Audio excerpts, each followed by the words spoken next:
की जय। गुरुर्ब्रह्मा गुरुर्विष्णू गुरुर्देवो महेश्वरा, गुरु साक्षात परब्रह्म तस्मै श्री गुरुवे नमः। अभाग्यासी करी भाग्यवंत, ऐसे श्री गुरु श्रीमंत, जीवत्वाची खंत स्वरूपी विराली श्रीराम। जीवना देण्या अर्थ सद्गुरु काका समर्थ, जीवत्वाचा अंत आत्मारामी केला श्रीराम।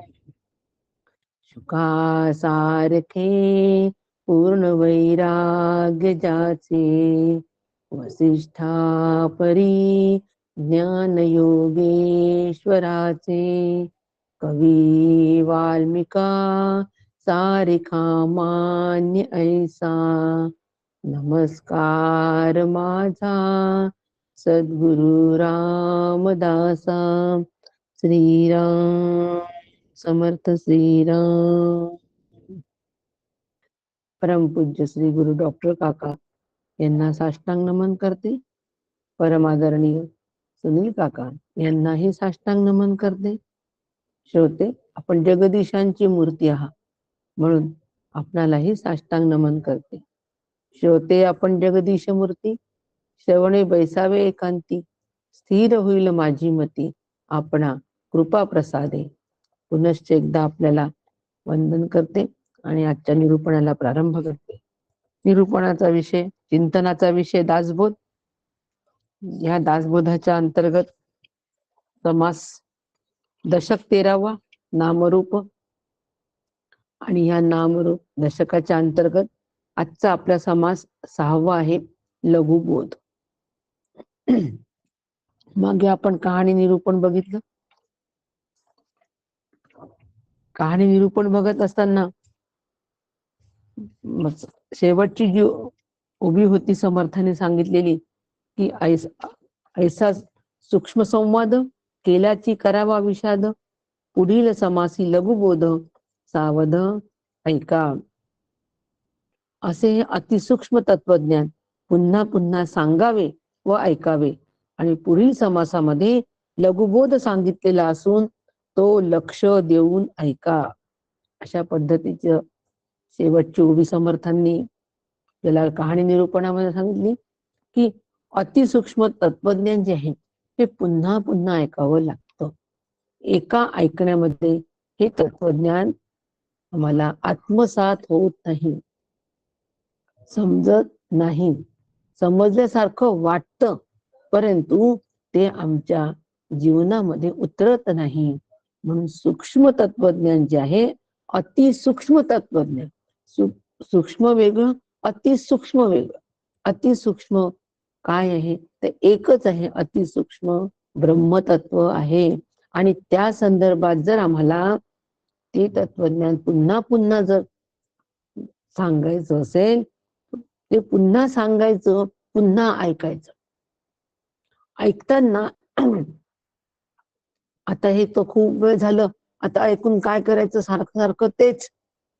समर्थांनी आतापर्यंत सृष्टीची उभारणी आम्हाला कितीतरी वेळेला सांगितली, पंचमहाभूतांचा विस्तार हा सगळा माईक आहे ते कितीतरी वेळेला सांगितलं, तरी सुद्धा आम्हाला परत तेच समर्थ ऐकवत आहे। आता तिने कंटाळा आला असं आम्ही, म्हणून आमचा धीर सहज संपू शकतो।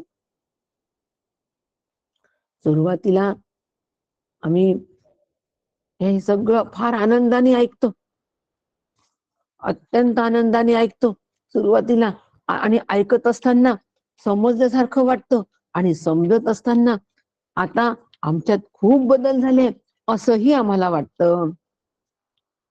सुरुवातीला हे सगळ्या गोष्टी आम्हाला होत असतात, पण जशी जशी आम्ही वाटचाल करतो. जसा जसा काळ लोटतो आणि ही आमची वाटचाल सुरू असते, तसं तसं पुढे काय होतं की हे जेवढं आम्हाला कळलेलं आहे, जेवढं समजलेलं आहे, आता पुढे आम्हाला असं वाटतं की आमचा रस्ता कुठेतरी थांबलाय, आम्हाला तर काहीच मिळत नाहीये, आम्हाला काहीच मिळत नाहीये. जैसे आत्मज्ञानारंभी गोड गोडशी बोलणी, सुख शांतीची रिझवणी कानी पडे. सुरुवातीला आम्हाला सुख शांतीनी आमचं मन रिझवलं जातं, परी लागावे जो मार्गी. परंतु प्रत्यक्ष मार्गाला जेव्हा आम्ही लागतो, तेव्हा तेव्हा मात्र काम क्रोधाधिकांचा जाच आम्हाला इतका सुरू होतो की आमचं पाऊल पुढे पडतच नाही. मग त्यावेळेला मात्र आम्हाला वाटतं की केवढं कठीण रस्ता आहे हा आत्मज्ञानाचा, ब्रह्मरूपतेचा अत्यंत कठीण रस्ता आहे असं वाटतं. कारण अतिसूक्ष्म गोष्ट आहे. आत्मरूप होणं, ब्रह्मतत्व हे अतिसूक्ष्म आहे. किती सूक्ष्म आहे? आपण म्हटलं की आकाशाच्या चाळणीमधून ते गाळून घ्यावं इतकं ते सूक्ष्म आहे. मग अशा सूक्ष्म तत्वाला जाणण्यासाठी माझी बुद्धी ही सूक्ष्मच करायला हवी की नाही, अंतःकरण वृत्ती ही सूक्ष्मच करायला हवी की नाही. म्हणून सांगितलेलं परत सांगायचं, ऐकलेलं परत ऐकायचं. हिंदूमध्ये आपण जे संबंध भाष्य ऐकतोय, तिसऱ्या खंडाच्या सुरुवातीला संबंध भाष्य आहे, त्यामध्ये काकांनी हेच सांगितलं आहे की आत्मवस्तू, आत्मविद्या पूर्णपणे खूप कठीण आहे. अति दुर्घटते होई पुढती पुढती, पुढे पुढे ते अति दुर्घट होतं. जाणून घेण्यास, समजून घेण्यास, तत्रूप होण्यास, कारण सूक्ष्म सूक्ष्म होत जातो. आणि ती तेवढी सूक्ष्म बुद्धी जर आम्ही आमची केली नाही, तर आम्हाला ते अति दुर्घट वाटतं. आणि म्हणून सूक्ष्म बुद्धी करणं हे आमचं पहिलं काम आहे. म्हणून आम्ही सूक्ष्म तत्वाचं सारखं सारखं श्रवण करावं, तत्कथनम तत्श्रवणम, आणि तेच बोलावं, तेच ऐकावं, तेच सांगत राहावं. म्हणजे आमची बुद्धी ही सूक्ष्म होईल आणि ती सूक्ष्माला गवसणी घालेल. आणि म्हणून समर्थांनी आम्हाला 6वा समास सुद्धा लघुबोध या शीर्षकाखाली दिलेला आहे. असं म्हणतात की हा जो लघुबोध आहे, हा लघुबोध समर्थांनी शिवाजी महाराजांना अनुग्रहाच्या वेळेला, अनुग्रहाच्या प्रसंगी सांगितलेला आहे. अनुग्रहाचा प्रसंग त्यावेळेला आम्हाला श्री गुरु प्रत्येक शिष्याला एक बोध करत असतात. मग त्याला लघु म्हणण्याचं काय कारण? बोध हा पूर्ण असतो. कोणताच बोध हा लहान आणि कोणताच बोध हा मोठा असा नसतो. बोध हा पूर्णच असतो, कारण तो पूर्ण तत्वाबद्दलचा झालेला असतो, केलेला असतो, म्हणून तो पूर्णच असतो. परंतु लघु या ठिकाणी जो शब्द वापरलेला आहे, तो लघु म्हणजे समर्थांनी अनुग्रहाच्या वेळेला दिला की नाही हा बोध. अनुग्रहाचा पिरियड किती असतो, किती वेळ असतो, तो काळ किती असतो? कमी असतो काळ, अल्प काळ असतो. फार तर फार 1 तास, 2 तास, 1 तास नाही, 2 तास अनुग्रह चालेल. आणखीन चालून चालून किती चालणार? 3 तास चालेल, कितीही घेतला तरी तो अल्पच आहे. आमच्या संपूर्ण जीवनाच्या मनाने अनुग्रहाच्या वेळेचा जो काळ आहे हा अल्पच असतो, लघु असतो. आणि म्हणून श्री गुरूंनी तेवढ्या अत्यल्प काळामध्ये शिवाजी महाराजांना स्वरूपाबद्दल बोध केला, म्हणून तो लघुबोध. लघुबोध म्हणजे लहान बोध असा नाही, असा घ्यायचा नाही, अजिबात नाही. नाही तर लहान बोध, मोठा बोध, आत्मा लहान आहे, आत्मा मोठा आहे, नाही, तो लहान मोठा नाही. म्हणून लघुबोध म्हणजे अत्यल्प काळामध्ये केलेला श्री गुरूंनी बोध, आणि अत्यल्प काळामध्ये शिष्याने तो ग्रहण केला, तो आत्मसात केला, म्हणून लघुबोध. अत्यल्प काळामध्ये आत्मसात करणे ही शिष्याची बाजू, आणि अत्यल्प काळामध्ये बोध करणे ही श्री गुरूंची, हा श्री गुरूंचा प्रांत. दोन्हीकडून त्या अत्यल्प काळाचं भान ठेवलं गेलं, त्याचं महत्व लक्षात घेतलं गेलं, आणि म्हणून लघुबोध असं या समासाला नाव देण्यात आलं. बोध म्हणजे काय? आपण नेहमी म्हणतो बोध बोध बोध. बोध म्हणजे ज्ञान. बोध म्हणजे ज्ञानरूपता.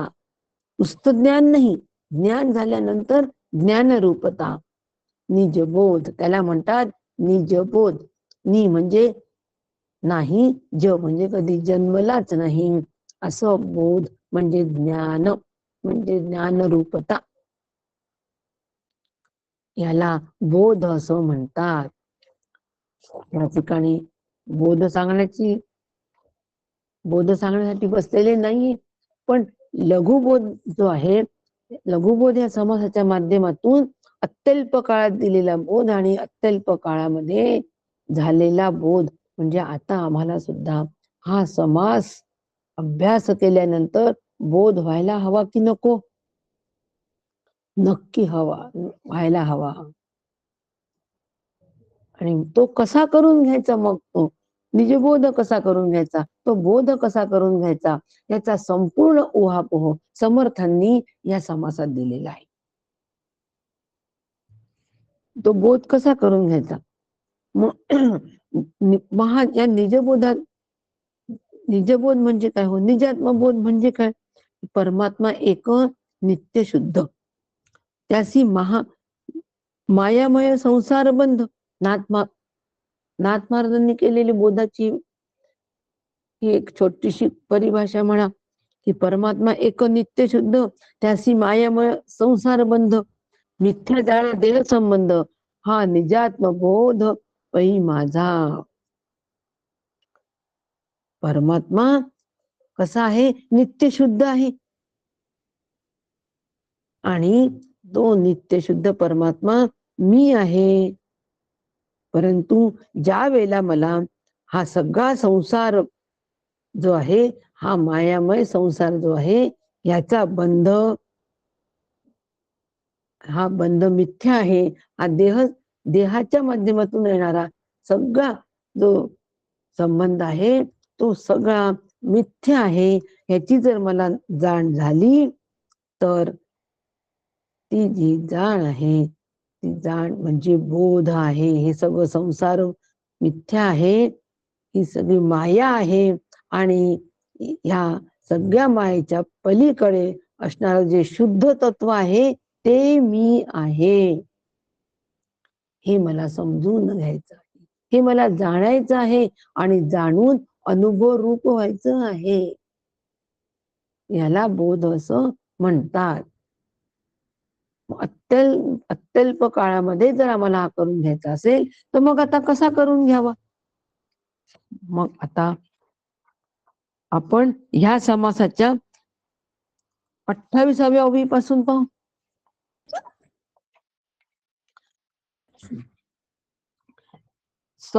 समासाच्या पहिल्या ओवीपासून सुरुवात न करता 28व्या ओवीपासून आम्ही सुरुवात करतोय. 28, 29, 30, 31 ह्या ओव्यांचा विचार पहिले करू. का करायचा? कारण आम्हाला अत्यल्प काळामध्ये बोध करून घ्यायचे. मग हा बोध कशासाठी करून घ्यायचा आहे? आम्हाला जर पाणी शुद्ध करायचं असेल, खूप गढूळ पाणी असतं पावसाळ्यामध्ये, आणि त्या गढूळ पाण्यामध्ये जर आम्ही तुरटी फिरवली, तर काय होतं? सगळा गाळ हा खाली बसतो अत्यल्प वेळामध्ये. सगळ्यांचा अनुभव आहे की नाही? अत्यल्प वेळामध्ये तो सगळा गाळ खाली बसतो, आणि वरती शुद्ध असं पाणी आम्हाला मिळतं. आता ॲक्वागार्ड असल्यामुळे याचा अनुभव कोणाला नसते तुरटी फिरवल्याचा, पण तरी ऐकून तर माहीतच आहे ना, की पाण्याला जर शुद्ध करायचं असेल, तर सगळा तो गाळ खाली बसायला आम्हाला तुरटी फिरवावी लागते, आणि मग ते पाणी खाली बसतं. अशुद्ध गाळ तो खाली सगळा बसतो, आणि वरती शुद्ध पाणी राहतो. अगदी त्याप्रमाणे मी शुद्ध परमात्मा आहे. आता ह्या माझ्या स्वरूपामध्ये अत्यंत शुद्ध असलेलं जे माझं स्वरूप आहे, यामध्ये या जीवभावानी अशुद्धता निर्माण केलेली आहे. तीन गुणांनी अशुद्धता निर्माण केलेली आहे, विकारांनी अशुद्धता निर्माण केलेली आहे, तीन अवस्थांनी अशुद्धता निर्माण केलेली आहे, तीन काळांनी अशुद्धता निर्माण केलेली आहे. केवढा गाळ आहे हो, केवढा मोठा गाळ आहे. आता ह्या सगळ्या गाळाला जर खाली बसवायचं असेल तर विचार रूपी तुरटी आम्हाला फिरवावी लागेल. म्हणून विचारांच्या माध्यमातून आम्हाला शुद्ध तत्व समजून घ्यायचं आहे आणि अशुद्ध असलेलं जे काही आहे त्याचा आम्हाला बाध करायचा आहे, त्याचा आम्हाला निराश करायचा आहे. पक्क लक्षात ठेवायचं, बोधाच्या वेळेला सगळं अशुद्ध गोष्टी ज्या आहेत, अशुद्ध तत्व जी आहे त्याचा निराश करायचा आहे, नष्ट नाही करायच्या.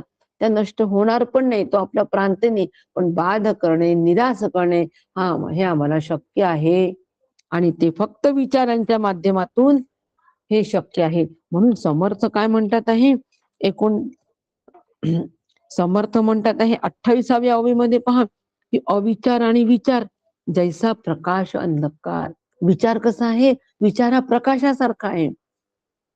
अंधकार असेल तर ज्याप्रमाणे विचार त्या ठिकाणी तो अंधकार क्षणार्धात दूर करतो, त्याप्रमाणे अज्ञान रूपी अंधकार हा ज्ञान रूपी विचाराने क्षणार्धात दूर होणार आहे. म्हणून आम्ही नेहमी विचारांची कास धरावी. वस्तुसिद्धी विचारेनं, वस्तुसिद्धी विचारानं म्हणजे वस्तूची सिद्धी ही फक्त विचारांनी होणार आहे. कोणतंही कर्म करून होणार नाही, कोणत्याही प्रकारची उपासना करून होणार नाही. आणि म्हणून कर्म आणि उपासना या ठिकाणी गौण आहेत. म्हणून आम्ही विचारांची कास धरावी असं आम्हाला समर्थ म्हणतात आहे. मग ही विचारांची जर कास धरायची, मग ते कोणते विचार पाहिजे? समर्थ आम्हाला 29व्या ओवी सांगतात आहे, जेथे नाही विवंचना तेथे काहीच चालेना, खरे तेची अनुमाना कदा नये. 29वी ओवी काढा, पुस्तक जर सगळ्यांच्या समोर असेल तर लवकर लक्षात येईल. समासाचा विचार कसा करायचा, समासाचा अभ्यास कसा करायचा, तो समास वाचून घ्यायचा. वाचून घेतल्यानंतर त्या समासामध्ये समासाचं जे शीर्षक आहे त्या अनुषंगिक या समासामध्ये आम्हाला ते शीर्षक पूर्णपणे खुलासा त्याचा कशा पद्धतीने केलेला आहे असा आधी विचार करायचा. आणि विचार केल्यानंतर मग त्यातलं मर्म आम्हाला कळतं, त्याची फ्रेम आम्हाला कळते आणि मग त्यानुसार संपूर्ण समास अभ्यास करायचा. म्हणून लघुबोध हा जो समास आहे, ह्या समासामध्ये बोध जर करून घ्यायचा असेल, अत्यल्प काळात जर बोध करून घ्यायचा असेल तर विचार करावा लागेल. म्हणून शेवटच्या ओव्यांपासून सुरुवात केली. विचार हे साधन आहे लघुबोध व्हायला, अत्यल्प वेळामध्ये होणारा बोध व्हायला विचार आणि फक्त विचार हेच एक साधन आहे. आपल्यावर जर खूप सगळं संकट आलं, अत्यंत प्रतिकूल परिस्थिती आली, तर आपण त्याही वेळेला काय करतो, जर आपल्याशी कोणी बोलत असेल तर आपण म्हणतो थांबा जरा मला विचार करू द्या, म्हणतो की नाही. कितीही आपण कोलमडलं असतं त्या परिस्थितीत तरी म्हणतो थोडा विचार करू द्या मला, आणि थोडा विचार करतो. विचार करण्याची त्यावेळेला आमची बुद्धी विचार पण करत नाही, पण तरी सुद्धा आपण विचार करण्याचा प्रयत्न करतो आणि विचार करतो की नाही. म्हणजे इतकं विचाराला महत्व आहे आणि अत्यल्प वेळामध्ये निर्णय घेतो, ते विचार करूनच घेतो. इथे सुद्धा आम्हाला अत्यल्प वेळामध्ये बोध करून घ्यायचा आहे. अत्यल्प वेळात म्हणजे किती, ह्याच देही ह्याच डोळा हो, आमच्यासाठी एवढा वेळ अत्यल्प खूप झाला. काही असतात अधिकारी साधक, त्यांचा अधिकार त्यांचा अनुग्रह झाल्या क्षणीच मुक्त होतात. ते जे क्षणी अनुग्रह झाला ते क्षणी मुक्त झाला, त्याच क्षणी मुक्त होतात. पण असे फार कमी असतात. पण आम्ही सर्वसामान्य जे साधक आहेत, मध्यम मुमुक्षत्वाचे जे साधक आहेत, त्यांना अत्यल्प काळ म्हणजे एक संपूर्ण आयुष्य म्हटलं, याचा विचार प्रत्येकाने करावा की आपल्याला अत्यल्प काळ किती घ्यायचंय, दुसरा जन्म घेऊ नका, एवढं मात्र खरं. शास्त्र म्हणतो की ह्याच, संत म्हणतात, ह्याच देही ह्याच डोळा, भोगमुक्तीचा सोहळा. आणि म्हणून विचार आम्हाला करावा लागेल. व हे विचार कसे करायचे, तर विचार आम्हाला शास्त्रानुसारी करायला पाहिजे. आमच्या मनमानी विचार करून नाही जमणार. आमच्या मनासारखे विचार करून नाही जमणार. मनात जर आलं तर अभ्यास करायचा, आणि मनात नाही आलं तर अभ्यासाला जाऊ द्यास, कंटाळा आला, आज नाहीच करत अभ्यास, असं करून नाही जमणार. आपल्या मनाने विचार करून नाही जमणार. शास्त्राप्रमाणे आम्हाला विचार करावा लागेल. श्री गुरूंनी सांगितल्याप्रमाणे, संतांनी सांगितल्याप्रमाणेच विचार करावा लागेल. आत्मवस्तू प्राप्त करायला संतांनी सांगितल्याप्रमाणेच, शास्त्राने सांगितल्याप्रमाणेच जर तरच आम्हाला आमचं शाश्वत हित साधतं, नाही तर साधणार नाही. केवळ अनुमानाने आणि शब्दाने ते समजणार नाही. अनुमानाने सुद्धा समजणार नाही. आम्ही अनुमान खूप काढतो, ज्या अर्थी हे असं त्या अर्थी तसं. ज्या अर्थी प्रतिकूल परिस्थितीत मी शांत राहिलो त्या अर्थी मला ब्रह्मानुभव आला. आम्ही 10 लोकांना सांगत होतो की एवढी प्रतिकूलता होती, पण मी की नाही अगदी शांत होतो, मला त्याचं काही वाटलं नाही. हे सगळ्यांना सांगत आपण जेव्हा सुटतो, कुठून सुटतो, सांगत सुटतो. म्हणजे कुठून सुटतो आम्ही शास्त्राला सोडून सांगत असतो, त्याला सांगत सुटतो असं म्हणतात.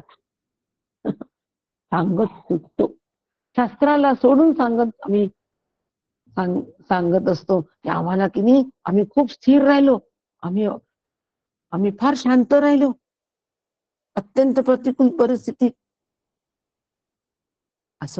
आणि असं अनुमान जर आम्ही काढत असू आणि त्यासाठी शब्दही असतात, शब्दाचाही वापर करत असू, तर ते अयोग्य आहे. म्हणून समर्थाने इथे उदाहरण दिलं की जसं आंधळ्याला रत्न परीक्षा होत नाही, तसं ज्ञानांध जो आहे त्याला ब्रह्मानुभव येत नाही. ज्ञानाच्या बाबतीमध्ये जो अंध आहे, जो अंधळा आहे, ज्याला ज्ञानचक्षु ज्याचे उघडलेले नाही, चर्मचक्षु आहेत पण ज्ञानचक्षु, ज्ञानदृष्टी ज्याची नाही, त्याला ब्रह्मानुभव येत नाही. म्हणून विचारांच्या माध्यमातून आम्हाला आमचे प्रज्ञाचक्षु उघडायचे आहेत आणि अधिष्ठान दृष्टी तयार करायची आहे. आणि त्या प्रज्ञाचक्षुनी काय बघायचंय, फक्त अधिष्ठान रूपाने असलेलं ब्रह्मतत्वच बघायचं आहे, दुसरं काहीही पाहायचं नाही. ऐसा परमात्मा अतिशुद्ध, त्या ज्ञानचक्षुनी आम्हाला काय जाणायचंय की ऐसा परमात्मा अतिशुद्ध, सजातीय विजातीय स्वगत भेद नसोनिया वस्तू शुद्ध. त्या परमात्म्यामध्ये स्वगत, सजातीय, विजातीय कोणतेच भेद नाही, इतके ती वस्तू शुद्ध आहे. जाण प्रसिद्ध निजबोधे, हे आम्हाला जाणायचं आहे आणि बोध करून घ्यायचा आहे. याला म्हणतात शास्त्रानुसारी विचार करणं आणि त्या विचारांच्या माध्यमातून बोध रूपता अनुभवणं. मग आता विचार आपण शास्त्रानुसारी नक्की करायचा की नाही, केव्हापासून, आत्तापासून, आजपासून. आम्हाला कळलं समर्थाने सांगितल्यामुळे आम्ही आजपासूनच शास्त्रानुसारी विचार करतो. म्हणून कोणती भंपक कल्पनांना बळी पडायचं नाही की इथे 2 तासात कुंडलिनी जागृती होते आणि ब्रह्मानुभव येतो. अशा भंपक कल्पनांना बळी अजिबात पडायचं नाही. जर आम्ही याला बळी पडलो तर आम्ही आमच्या खऱ्या स्वरूपाला अक्षरशः मुकलो. आणि म्हणून आम्ही ज्ञानांध आहोत. आणि त्या ज्ञानांध असल्यामुळे आम्हाला ब्रह्मानुभव येत नाही, म्हणून आम्हाला प्रज्ञा चक्षु आमचे उघडावे लागतील, तेव्हा बोध होईल. आणि तेव्हा मग आम्ही कृतार्थ होऊ, धन्य होऊ. जीवाचे ब्रह्मामध्ये निवेदन करून निर्गुण ब्रह्माशी आमचं ऐक्य होईल. त्यासाठी शास्त्रानुसारी विचार फार आवश्यक आहे. मग आता हे शास्त्रानुसारी विचार कसे करायचे हे आम्हाला हा समाज शिकवत आहे, की शास्त्राने दिलेले विचार आम्ही कसे करायचे आणि त्या ब्रह्मतत्वापर्यंत कसं पोचायचं, बोधरूप कसं व्हायचं. हा संपूर्ण विचार या लघुबोधामध्ये आहे. आणि म्हणून सुरुवातच समर्थांनी केलेली आहे, की जे बोली जे ती पंचतत्वे त्याची अभ्यासाया नावे, त्या तदुपरी स्वानुभवे रूपे जाणावी. त्यांना पंचमहाभूते म्हणतात, त्यांची नावे लक्षात ठेवून त्यांची लक्षणे पारखून घ्यावी. पंचभूतांपासून समर्थांनी सुरुवात केलेली आहे. विचार कुठून करायचा? पंचभूतांपासून करायचा. का करायचं? कारण ही सगळी सृष्टी, देहादी जग पंचमहाभूतिक आहे, म्हणजे पंचमहाभूतांपासून बनलेलं आहे. हा आधी पक्का मनामध्ये विचार आम्ही करायचा, की पंचमहाभूतापासून हे सगळं जग झालेलं आहे.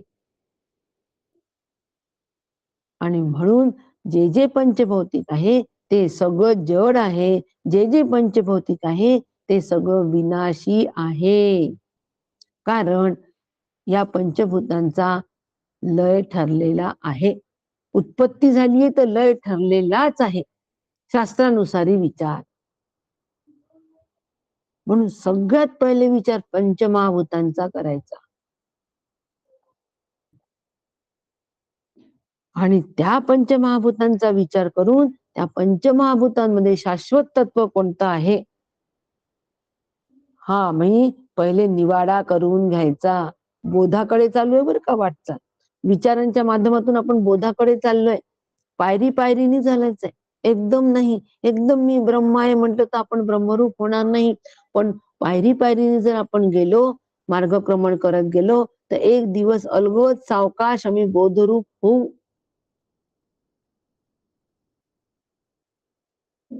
आणि म्हणून सगळ्यात पहिले पंचमहाभूतांपासून विचार करायचा, कारण ती आमच्या नेहमीच्या नित्याच्या सहवासात आहेत. म्हणून तिथूनच करायचा, की आता पृथ्वी, आप, तेज, वायू अशी त्यांची सगळ्यांची नावं आहे. त्यांच्या लक्षणावर पहिले आम्ही श्रद्धा ठेवायची. सगळ्यात पहिले काय करायचं? पंचमहाभूतांचा विचार करताना त्यांच्या लक्षणावर आम्ही श्रद्धा ठेवायची. कशी श्रद्धा? ती अंधश्रद्धा, त्याला अंधश्रद्धा म्हणतात. आणि बाकीच्या ज्या श्रद्धा असतात ना, ती विकृत श्रद्धा असं म्हणतात. ज्या अंधश्रद्धा म्हणून, अंधश्रद्धा निर्मूलन म्हणून आम्ही ज्यांचं निर्मूलन करतो, अंधश्रद्धा म्हणतो, त्या सगळ्या विकृत श्रद्धा आहे. आणि श्रद्धा ही अंधच असते. श्री गुरूंनी सांगितल्यानं ब्रह्म आहे ते तू आहेस, दिसतं का ब्रह्म आम्हाला? नाही. आणि मी ब्रह्म असं मला वाटतं का कधी? कधीच वाटत नाही. मग आम्ही ठेवलीच की नाही श्रद्धा श्री गुरूंवर, न तपासता न बघता. त्याला म्हणून अंधश्रद्धा, श्रद्धा ही अंधच आहे. अशी ती श्रद्धा आम्ही ठेवावी. कशावर ठेवावी? पंचमहाभूत आहेत आणि त्यांची लक्षणं अशी अशी आहेत. भाताचं एक शीत जरी आम्ही चिमटीमध्ये दाबून पाहिलं तरी भाताची परीक्षा होते की नाही? भात झाला की नाही ही कुशल गृहिणी कशी समजून घेते? समर्थांनी दिलेली आहे. उदाहरण हे. सातवी ओवी बघा. एकशी चाच पावे म्हणजे वर्म पडे ठावे, तैसे थोड्या अनुभवे बहुत जाणावे. तसा थोडा अभ्यास करून सगळं ज्ञान करून घ्यावं. थोडा अभ्यास म्हणजे पंचमहाभूतांचा विचार जर आम्ही करतो आहे, तर पंचमहाभूत हे माईक आहे, यांचा नाश होणार आहे. आणि म्हणून देहादी जगत सुद्धा माईक का बरं आहे? कारण ते पंचमहाभूती आहे. थोडा अभ्यास आणि सर्वांचं ज्ञान म्हणजे या पंचमहाभूतांचं अधिष्ठान आत्मा आहे, ब्रह्म आहे, ते मी आहे. याला म्हणतात थोडा अभ्यास करून सर्वांचं ज्ञान करून घेतलं. त्या पंचमहाभूतांचं अधिष्ठान ब्रह्म आहे, ते मी आहे. आणि म्हणून या पंचमहाभूतांचं आम्ही विचार करावा. ते उत्पत्ती आहे त्यांना, म्हणजे त्यांना लय आहे. जे जे पंचभौतिक आहे ते सगळं माईक आहे, ते सगळं अशाश्वत आहे. म्हणून दुसऱ्याच ओवीत सांगितल्या समर्थांनी शाश्वत कोण आणि अशाश्वत कोण याचं विवरण करावं. शाश्वत काय आहे आणि अशाश्वत काय आहे याचं विवरण करावं. बोध अत्यल्प वेळामध्ये बोध करून घ्यायचा असेल तर शाश्वत आणि अशाश्वत याचा निवाडा आधी आम्ही करून घ्यावा आणि पंचमहाभूतांपासून तो निवाडा करायला सुरुवात करावी. मग लक्षात येतो की पंचमहाभूत ही अशाश्वत आहे. आणि का अशाश्वत आहे? जे निर्माण होतं ते नष्ट होतं. आणि असे चारही महाभूत ज्या वेळेला निराश झाला तेव्हा जे आहे आकाशाला फक्त आहेच म्हणावं लागतं बस. म्हणून ते आकाश एकच उरतं आणि त्याचा सुद्धा महाप्रलयकाली लय होणार आहे. म्हणून सत्यत्वाने ही पंचमहाभूत नसतात. आता हा विचार पक्का झाला की नाही हो या समासाच्या माध्यमातून? आता जे जे पंचभौतिक आहे त्यामध्ये आम्ही रमू का? काय काय पंचभौतिक आहे? सगळं देहादी जगत. थोडक्यात लघु संक्षिप्त मांडणी. लघु म्हणजे संक्षिप्त. संक्षिप्त मांडणी करून आम्हाला अमर्यादित तत्वाचा बोध करून घ्यायचा आहे. खूप पापट पसाराच्या आता मागे लागायचं नाही. अत्यल्प वेळामध्ये, अत्यल्प शब्दामध्ये, नेटक्या शब्दामध्ये, मोजक्या शब्दामध्ये आम्हाला बोध करून घ्यायचा आहे. मोटके गुरुमुखी उदीजित दिसे. म्हणजे श्री गुरु मोजक्या शब्दात, नेटक्या शब्दात आम्हाला बोध करून देत असतात. कोणता होतो मोठका शब्द श्री गुरूंच्या मुखात आलेला? तत्वमसी. कोणता शब्द आहे तो?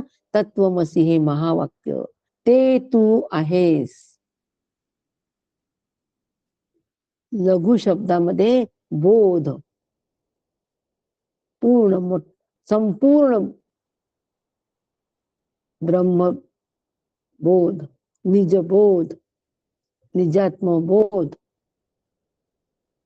तत्वमसी. आणि असा पंचभूतांचा पसारा नाशिवंत आहे असा निश्चय करावा. इथून सुरुवात केलेली आहे, असा निश्चय करावा. मग असा निश्चय आमचा एकदा झाला की मग आत्मा हा निर्विकार आहे, तो सत्य आहे, शाश्वत आहे असा निर्णय मग होतोच, होणेच आहे. एकदा पंचमहाभूतांचा पसारा बाजूला काढला की मग उरलेलं जे तत्व आहे, शिल्लक राहिलेलं तत्व जे आहे ते सत्य तत्व आहे, ब्रह्म तत्व आहे, ते मी आहे. पंचमहाभूताच्या म्हणजे देहादी जगताच्या या सृष्टीमध्ये, या जगतामध्ये आम्हाला रंगता रमता रेंगाळता कामा नये. तिथून आम्हाला काढता पाय घेता आला पाहिजे प्रत्येक वेळेला, की मग जमलं. आणि म्हणून मग आता हा जो आत्मा आहे, पंचमहाभूताचा निराश केल्यानंतर उरलेलं जे शाश्वत तत्व आहे, हे कसं आहे? विचार सुरू आहे बरं का करणं. पंचमहाभूतांचा आम्ही त्या पंचमहाभूतांच्या सहवासात इतकं असतो की आम्हाला आकाराची फार सवय झालेली असते, विकाराची फार सवय झालेली असते, सावयवाची फार सवय झालेली असते. त्याच्याशिवाय आम्हाला काहीच वस्तूचं आकलन होत नसतं. इतका त्या पंचमहाभूतांचा पगडा आमच्या अंतःकरणावर असतो. पेन म्हटलं की आमच्या डोळ्यासमोर पटकन एक आकृती येते, पटकन एक आकार येतो. पुस्तक म्हटलं की एक आकार येतो. मग आता ह्या सगळ्या आकारातून, ह्या सगळ्या सावयवामधून आम्हाला निघायचं. हे आकार, हे सावयव, हे माया आहे, हे मिथ्या आहे, कारण हे पांचभौतिक आहे, हे ठरवायचं. आणि आत्मा अविकारी, आत्म्या अविकारी आहे तो, म्हणून त्याला अस्तित्व, त्याचं अस्तित्व कोणालाच कळत नाही. इथे आम्हाला आता आलं पाहिजे की आता आत्म्याचं अस्तित्व जर आम्ही शोधायला गेलो तर ते आम्हाला कुठेही अस्तित्व वेगळं दिसणार नाही. का नाही दिसणार मग अस्तित्व? आता विचार सुरू झाला, परत विचार सुरू झाला. पंचमहाभूतांपासून आम्ही इथपर्यंत आलो विचार करता करता की आत्म्याचं अस्तित्व आम्हाला कोणालाच कळत नाही. मग कसा कळतो आत्मा? आम्हाला अपरोक्ष अनुभवानेच तो त्याचा अनुभव येतो. म्हणजे तेच होऊन राहणं. अस्तित्व जे आहे आमचं, ह्या आकार नसल्यामुळे, आत्म्याला आकार नसल्यामुळे, आत्म्याला तो निरवय असल्यामुळे त्याला अस्तित्व नाही. मला अस्तित्व आहे की नाही? आणि माझ्या अस्तित्वाची दखल मी घेतो की नाही? नक्की घेतो. आणि कोणी दुसऱ्यांनी नाही घेतली, किती आपल्याला काय होतं? माझ्या अस्तित्वाची दखल जर नाही घेतली, मी एवढ्यानी तुम्हाला तळमळीने प्रवचन सांगते हो, इतकं तुम्हाला ज्ञान देते मी, आणि तुमचं लक्ष नाही.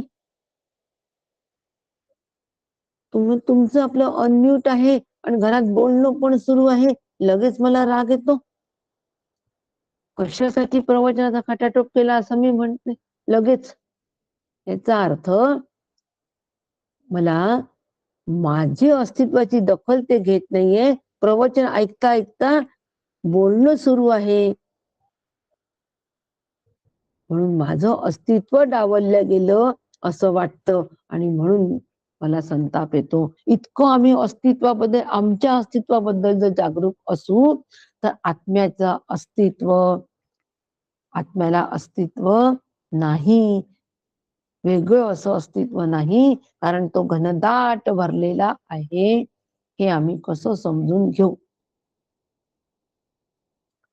आणि म्हणून ह्या अस्तित्वाबद्दलची जर आम्हाला अस्तित्व, आमच्या अस्तित्व जोपर्यंत हे प्रभावी असतं, ते जोपर्यंत त्याचा प्रभाव कमी होत नाही, तोपर्यंत आम्ही आत्मस्वरूप, आत्म्याशी ऐक्य होऊ शकत नाही. म्हणून माझ्या अस्तित्वाची दखल कोणी नाही घेतली तरी पण मला कधीच वाईट वाटू नये. आणि मला सुद्धा आता माझं घरातलं महत्व कमी झालं. आता काय, आम्ही वृद्धापकाळाकडे चाललोय, शरीराची ताकद कमी होत चाललीये, त्यामुळे घरामध्ये आमचं अस्तित्व आता हळूहळू कमी होत चाललेलं आहे. याचं केवढं वाईट वाटतं हो आपल्याला, खूप वाईट वाटतं. आणि म्हणून आम्ही अस्तित्व, आत्म्याचं जे अस्तित्व आहे तेच होऊन राहणं, इकडे आम्ही वळू शकत नाही. त्या अस्तित्वाशी ऐक्य आम्ही पाहू शकत नाही. मग त्यासाठी काय करावं लागेल? त्यासाठी समर्थांनी गुरुसेवा आणि शरणागती श्री गुरूंना प्रणिपात करून आणि सेवापूर्वक शरण जाऊन आत्म्यासंबंधी विचारावं. कारण आम्हाला नामरूपाचंच अस्तित्व माहित असतं. नामरूपाशिवाय असलेलं जे आत्म्याला अस्तित्व आहे त्याची आम्हाला सुतरामही कल्पना नसते. ते कसं अनुभवायचं याची कल्पना नसते. म्हणून श्री गुरूंना शरणागत आणि श्री गुरूंची सेवा काया वाचा मने धने जो विनतेला गुरु कारणे त्याचे उठे संसार धरणे गुरु सेवा म्हणे या नाव. कशाला गुरु सेवा म्हणतात हो? काया वाचा मने धने काया वाचा मन धन सगळं श्री गुरूंच्या साठी. तुझे कारणी देह माझा पडावा. बस. म्हणजे सगळं श्री गुरूंना अर्पण करायचं आणि आमच्याजवळ काहीच नाही का मग? असं नाही. तर काया वाचा मन धन यावरच आमचं ममत्व बुद्धी सोडायची आणि ते ममत्व आम्ही श्री गुरूंच्या प्रती लावायचं पूर्णपणे. श्री गुरु कारणे असं जर आम्ही केलं तर आमचं संसाराचं धरणं उठतं. धरणं म्हणजे काय? काय धरणं धरून बसलेत हो? आंदोलन चालू आहे, धरणं धरून बसलेत म्हणजे हट्ट. धरणं धरून बसले म्हणजे हट्ट करून बसलेत, अडून बसले की आमच्या मागण्या पूर्ण करा. धरणं धरून बसले, अडून बसले. असं आम्ही जर का आमचं काया वाचा मन सगळं श्री गुरूंच्या सेवेसाठी लावलं तर मात्र त्यावेळेला संसाराचा हट्ट आमचा निघून जाईल. याला गुरुसेवा असं म्हणतात. आणि अशी गुरुसेवा जर आम्ही केली आणि श्री गुरूंना जर आम्ही असं शरण राहिलो तर श्री गुरूंना मग आत्म्याविषयी विचारावं. गुरुदेवा, आत्मस्वरूप कसं हो? कसा मला मोक्ष मिळेल? मी आत्मस्वरूपाला केव्हा प्राप्त होईल? असं तळमळीने श्री गुरूंजवळ आम्ही निवेदन करावं आणि संवाद करावा श्री गुरूंशी. आणि ह्या संवादाला श्री गुरूंचं जे उत्तर असतो तो लघुबोध असतो. म्हणजे अत्यल्प वेळामध्ये दिलेला पूर्ण बोध तो असतो. पण असा संवाद आम्ही करतो का? एवढ्या पोटतिडकीचा संवाद आमचा होतो का? काया वाचा धने मने जो विनतेला गुरुचरण गुरु कारणे असं आमचं होतं का? आमची काया, आमची वाचा, आमचं मन, आमचं धन श्री गुरूंच्या कार्यासाठी आमचं कधी लागतं का? विचार करावा. याच्यातलं काही सुद्धा एक जरी लावलं तरी पुरेस आहे. ठरवलंच की नाही आता माझी वाचा ही फक्त श्री गुरूंची स्तुतीच गाईल, त्यांची स्तुती गाईल, नाहीच कोणाची स्तुती करणार. ही वाचा फक्त हरी बोला हरी बोलाच, हरीबद्दलच बोलेल, नाही दुसरी बोलणार.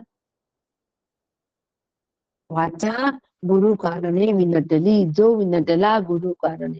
आता वाचेला आम्ही गुरु कारणे विनटले म्हणजे लावले.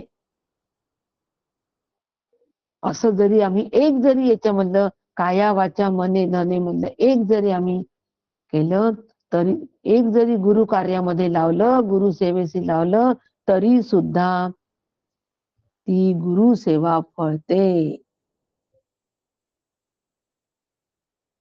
तरी सुद्धा ती गुरुसेवा फळते. आणि अशी गुरुसेवा जर केली तर आम्हाला अपरोक्षानुभूती म्हणजे आत्मानुभव यायला वेळ लागणार नाही. लघुबोध, अत्यल्प वेळामध्ये झालेला बोध याला लघुबोध असं म्हणतात. गुरुसेवेसी गुंतले मन, विसरला स्त्री पुत्र धन. विसरला मनाची आठवण, मी कोण हे स्फुरेना. काय गुरुसेवेची ताकद आहे, याला गुरुसेवा म्हणतात. आम्ही ही गुरुसेवा आमच्या लक्षातच येत नाही आणि मग नसत्या गुरुसेवांच्या मागे लागतो आम्ही.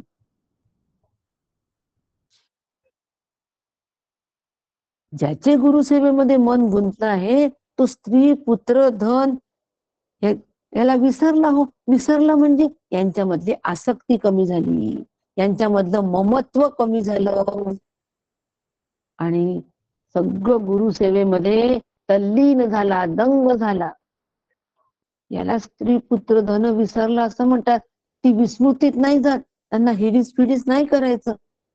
स्त्री पुत्र धनाला हिडीस फिडीस नाही करायचं. त्यांच्या प्रती फक्त अनासक्ती ठेवायची, त्यांच्यामधलं ममत्व कमी करायचं. याला गुरुसेवा अशी म्हणतात. आणि अशी गुरुसेवा माझी होते की नाही हे जर मी तपासून पाहिलं तर त्याच क्षणी बोध होतो. लघु बोध, अत्यल्प वेळामध्ये झालेला बोध गुरुसेवेनी हे शक्य आहे. आणि मग त्यांना विचारलं, ज्या वेळेला आम्ही श्री गुरूंना आत्म्याबद्दल विचारतो तेव्हा श्री गुरु काय सांगतात हो आम्हाला? श्री गुरु सांगतात की बाळा, आत्मा अविनाशी आहे. सगळ्यात पहिले आम्हाला काय सांगतात? ते अविनाशीत्व सांगतात आत्म्याचं. का अविनाशीत्व सांगतात आत्म्याचं? कशासाठी अविनाशीत्व सांगतात? कारण आम्हाला सगळं विनाशी जगतात राहण्याची सवय असते. हे माझं धन कमी होऊ नये, माझ्या देहाला काही विकार होऊ नये, माझ्या देहाचा नाश झाला नाही पाहिजे. जन्म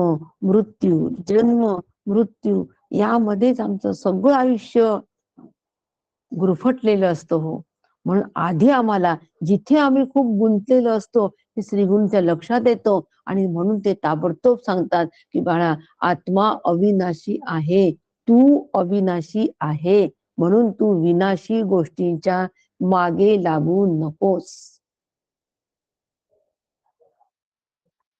त्या विनाशी गोष्टींना तू सत्यत्व देऊ नकोस. तू मूळचा अविनाशी आहे.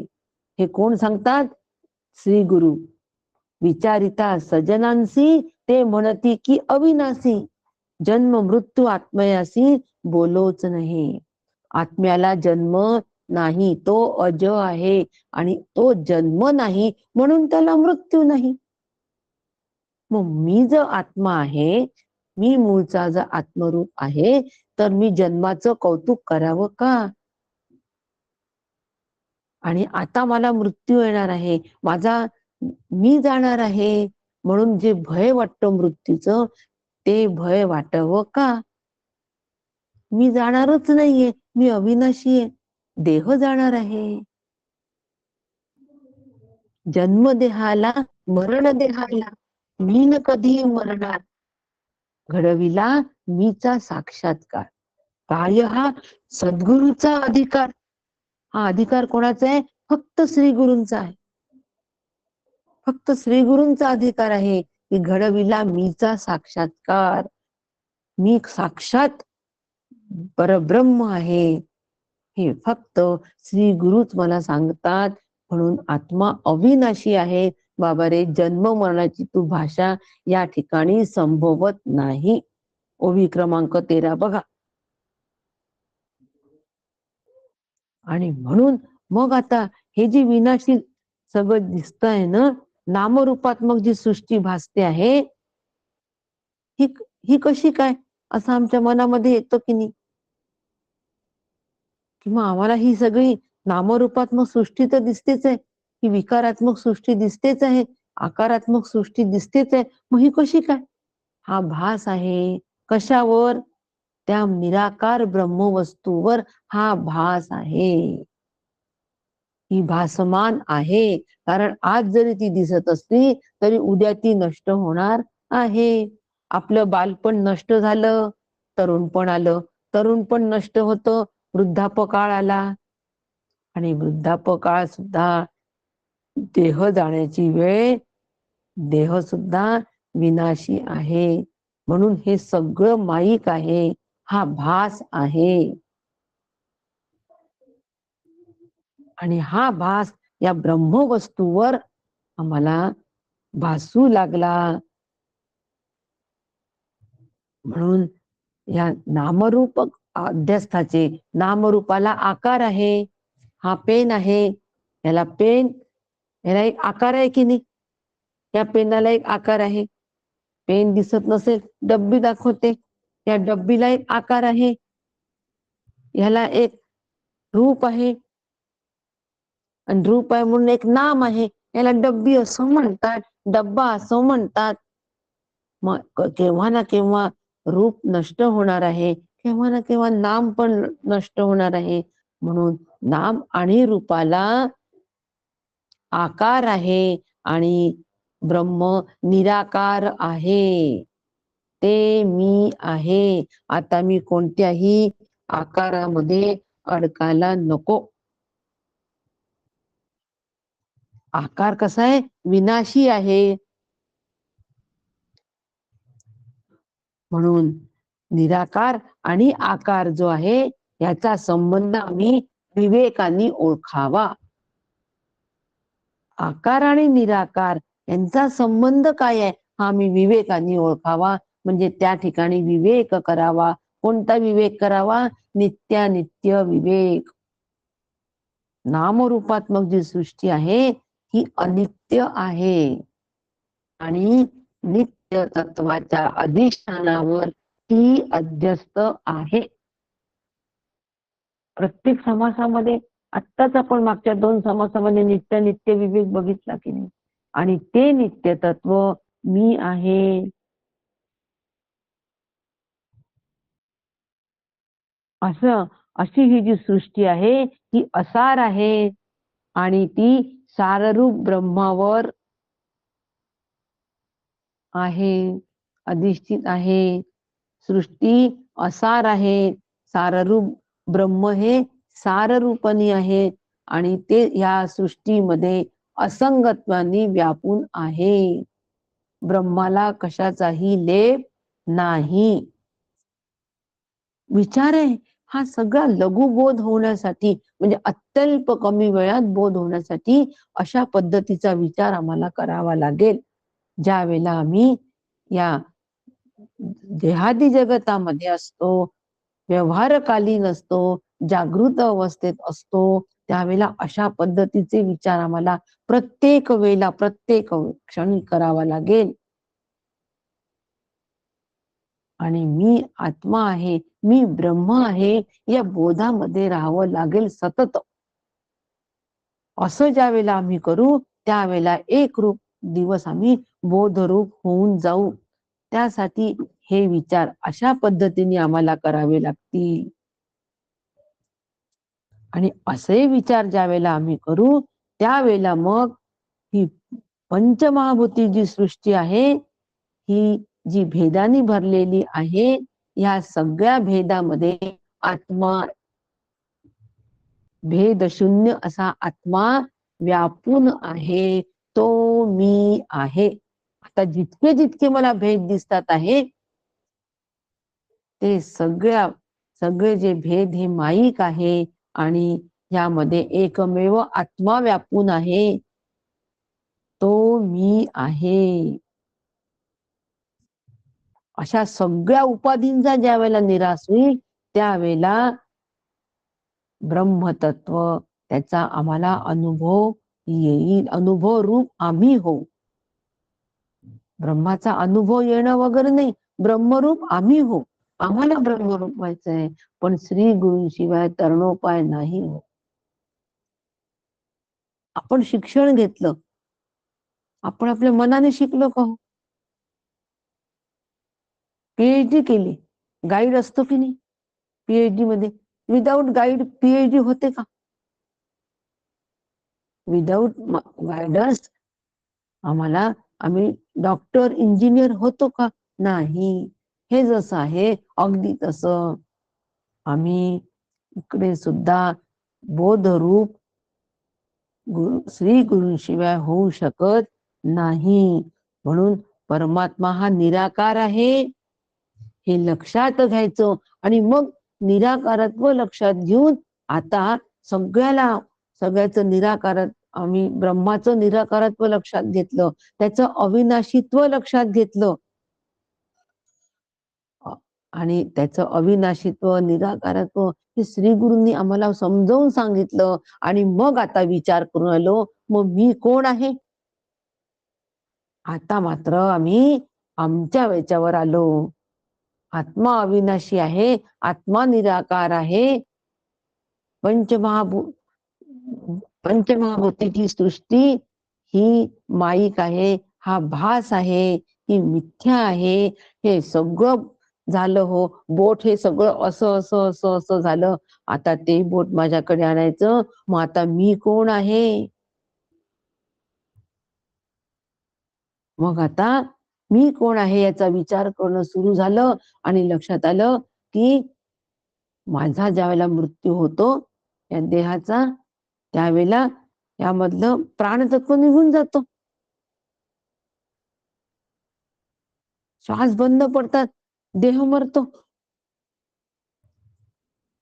या देहाला या वायूशिवाय काहीच करता येत नाही, तो क्रियाशून्य होतो.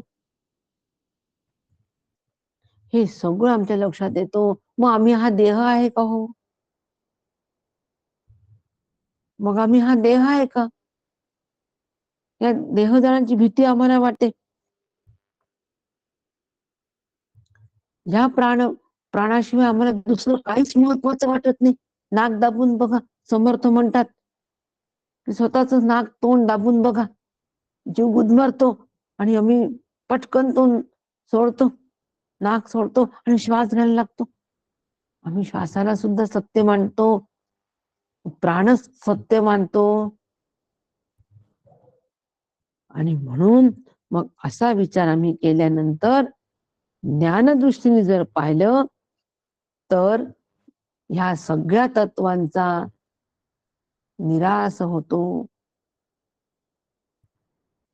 आणि मग फक्त निराश झाल्यानंतर त्या ठिकाणी परत आत्मतत्वच उरतो. पण त्यासाठी आम्हाला ज्ञानदृष्टी पाहिजे आणि ज्ञानदृष्टी ही अशा पद्धतीने तयार करायची जी आता सांगितली ती. पंचमहाभूतांचा विचार करायचा, अविनाशीत्वाचा विचार करायचा, निराकारत्वाचा विचार करायचा. आत्मा निराकार आहे, मग आता मी विकारांमध्ये आकारांमध्ये अडकायला नको, त्याची प्रतिष्ठा मांडायला नको. म्हणून देहामध्ये जरी प्राण असले, प्राणाच्या माध्यमातून जरी हा देह काम करत असला तरी त्या प्राणाचं अधिष्ठान कोण आहे? ब्रह्म आहे, ते मी आहे. आता मी प्राणतत्वाला महत्व देणार नाही. प्राण गेले तरी चालतं, मी आहे. प्राण गेले तरी चालेल या देहातून, पण मी आहे, कारण प्राणतत्वाचं अधिष्ठान मी आहे. असं या देहाबद्दल मी कोण आहे याचं उत्तर या ठिकाणी सुरू झालेलं आहे. मी कोण आहे? आम्हाला वाटतं मी कोण आहे? आम्हाला वाटतं आम्ही करता आहो, आम्ही देह आहो आणि देह करता आहे असंही वाटतं. मग खरंच आम्ही करताय का? समर्थ म्हणतात खरंच आम्ही करताय का? आम्ही जर करता असतो तर मग आम्ही आमच्या मनासारखं सगळं आणलं असतं, आमच्या मनासारखं रूप आणलं असतं, आमच्या मनासारखं आर्थिक संपत्ती, राजकीय संपत्ती, सामाजिक सगळं जे काही आम्ही आमच्या मनासारखं आणलं असतं. असं होतं का हो? आपल्या मनासारखं कधी होतं का? कधीच होत नाही. मग आपल्या मनासारखं कधीच होत नाही. मग त्यावरून तरी आम्ही लक्षात घ्यावं की मी कोण आहे? मी करता नाही. करता करविता कोण आहे? ईश्वर आहे. या सगळ्या जगराहटीचे कर्तृत्व हे ईश्वराचं आहे, हे मी लक्षात घ्यावं. करता करविता ईश्वर आहे. मी नाही. मग मी कोण आहे? मग मी ईश्वर आहे का? नाही. पहिले आम्हाला मी कोणचं उत्तर आम्हाला पहिले मिळालं की मी प्राण आहे, कारण प्राण गेला की मी जाणार आहे. असं आम्ही पहिल्या 22, 23, 24 या ओबींमध्ये आम्ही विचार केला. मी कोण या प्रश्नाचं उत्तर आम्ही घ्यायला गेलो तेव्हा आम्हाला वाटलं की मी म्हणजे प्राण आहे. पण मग लक्षात आलं की मी प्राण नाही. त्यावेळेला श्री गुरु सांगते, बाबा रे तू प्राण नाही. नच प्राण संज्ञो नमे पंचवायू. तू प्राण नाही. तू कोण आहे? चिदानंद रूप शिवोहम शिवोहम. तू त्या प्राणाचा अधिष्ठान आहेस. मग आता मी प्राण नाही कळल्यानंतर मग मी आता करणारा मी करता आहे का? मी जर प्राण नाहीये मग करणारा मी आहे का? नाही. हे लक्षात आलं. मग करणारा ईश्वर आहे लक्षात आलं. आणि अशा पद्धतीने विचार आम्ही करायला सुरुवात केली आणि मग मी कोण आहे ह्याचं उत्तर आम्हाला मिळालं. असं तेव्हा मिळालं जेव्हा आम्ही विचार करतो तेव्हा मिळालं. 27, 28, 29 3 ज्या ओव्या आहेत या आम्ही आत्ताच बघितल्या. त्यामध्ये विचारांचं महत्व सांगितलंय आणि असा विचार ज्या वेळेला आम्ही शास्त्रानुसारी करू, श्री गुरूंच्या प्रमाणे हा विचार करू, त्यावेळेला आम्हाला मी कोण आहे याचं उत्तर मिळेल. मी मूळचा ब्रह्मरूप आहे. मी अविनाशी आहे. मी निराकारी आहे. मी पंचभौतिक नाही. मी पंचभूतांचं अधिष्ठान आहे. मी प्राणाचं अधिष्ठान आहे. हे सगळे उत्तर आम्हाला श्री गुरूंकडून मिळाले हो. अनुग्रह कालीच मिळाले आम्हाला. अनुग्रह झाला त्याच वेळेला हे मिळालेले आहेत उत्तर. परंतु आम्ही त्याचा पाठपुरावा केला नाही. आम्ही अतिसूक्ष्म विचाराला लागलेलो नाही. म्हणून समर्थांनी पहिल्या ह्याच्यामध्ये दिलेला आहे, 5व्या समासामध्ये दिलेल्या शेवटची ओळ की अतिसूक्ष्म तत्वज्ञान पुन्हा पुन्हा सांगावं, पुन्हा पुन्हा ऐकावं आणि ऐकून मग आम्ही अत्यल्प काळामध्ये बोध करून घ्यावा. लघु बोध.